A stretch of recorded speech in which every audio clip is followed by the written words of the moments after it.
Well, folks, we have just 5 minutes. I want to thank everyone so much. This was amazing. And I know these conversations are going to continue. I took a lot of notes. I want to give us all a minute to put some shout outs and new ideas, takeaways in the chat, things you heard today that you want to just call out and lift up. And we can read through that in this last few minutes. And then please come back to join us at 11 for our keynote speaker today.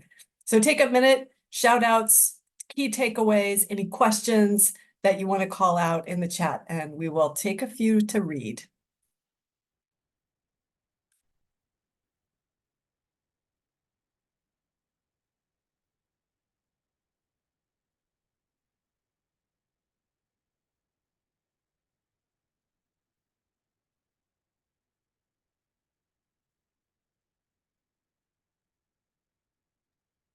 Right, and just a question came in the chat about the webinar. So it is a different link. We will put that in the chat. So if you don't have that link handy, wait for that in the chat.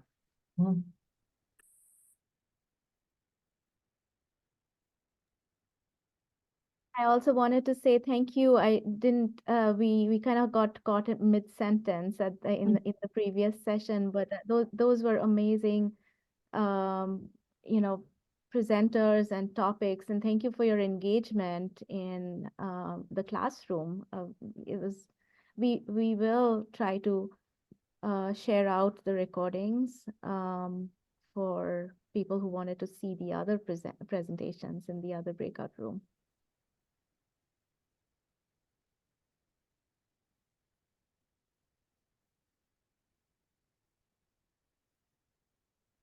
So if I could, I'd just like to make a comment. We had a presentation in our final presentation in breakout room number 1, where the presenter introduced the ideal of guardrails, and that is my primary concern when it comes to AI. I'm thankful that the presenter also was able to reconcile that with by mentioning proper citation of the sources, but that opens up a whole nother question. How do we appropriately cite AI?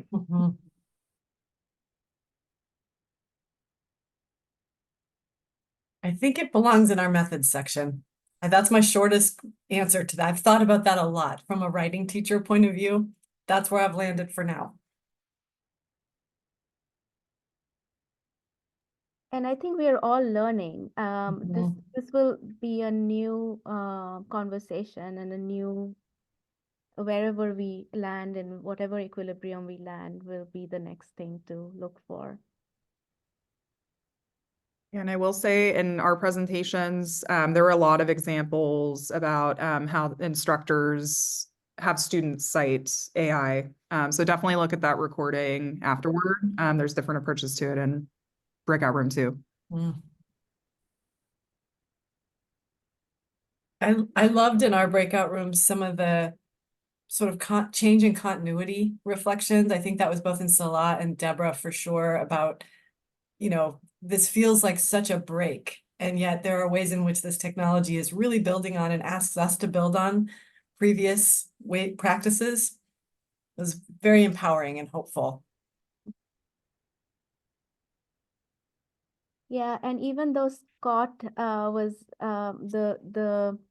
the audio didn't work, Scott, I wanted to say that it was really cool seeing that embedded picture of you talking, and I wasn't distracted by people on the side, so I really thought that was so cool. And you did a great job lip syncing. I didn't even think it was looking any different.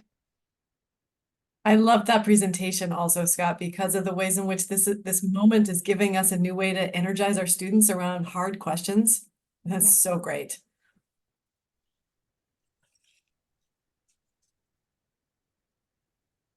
Lots in the chat, folks. It is 10:30. I want to be mindful of everyone's time. Remember, there's a separate link at 11 o'clock for our keynote. It's in the chat. Thank you. So we will see you back. Thank you, everybody. Thank you. Thank you, speakers.